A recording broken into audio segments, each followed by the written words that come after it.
इमाम हुसैन के जाते जाते ये जुमले हैं, कहे मेरे शियो, मजलूम की मदद करना और जालिम के लिए खासम रखना, और यह भी नहीं देखना कि मजलूम शिया या गैर शिया है, यह मत देखना कि जालिम कौन है।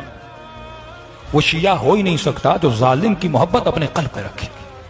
वो जालिम कोई भी हो, वो जुल्म करने वाला कोई भी हो, रत्ती बराबर अगर किसी जालिम की मोहब्बत आपके दिल में है, आप शियायान अहले बैत में से आपका शुमार नहीं होगा। यह कल्ब साफ होना चाहिए, किसी जालिम की मोहब्बत इस कल्ब के अंदर नहीं होनी चाहिए। तभी अहले बैत ने कभी किसी जालिम की मोहब्बत अपने दिल में नहीं रखी। तो जुल्म के मुआशरे में सबसे पहले अगर कोई अलम उठना चाहिए जुल्म के खिलाफ, तो किसका उठना चाहिए? शियों को उठना चाहिए। अल्हम्दुलिल्लाह फिलिस्तीन की बरमला अगर किसी फिरके ने आवाज बुलंद की फिलिस्तीनियों के लिए, तो मकतब अहले बैत वालों ने। जुमातुल विदा अगर किसी ने मनाया और ऐलान किया कि रमजान का आखिरी जुमा जुमातुल विदा है या यौमुल कुद्स के नाम से मनाया जाएगा, वो मकतब अहले बैत वालों ने। बोस्निया में अगर मुसलमानों पे जुल्म हुआ तो सबसे पहले अगर किसी ने आवाज उठाई, मकतब अहले बैत वालों ने। जहां जहां जुल्म था और उस जुल्म के खात्मे के लिए जितना हो सका अहले बैत के चाहने वालों ने पार्टिसिपेट किया। हमारी न मस्जिदों में तासुब, न मजलिसों में तासुब,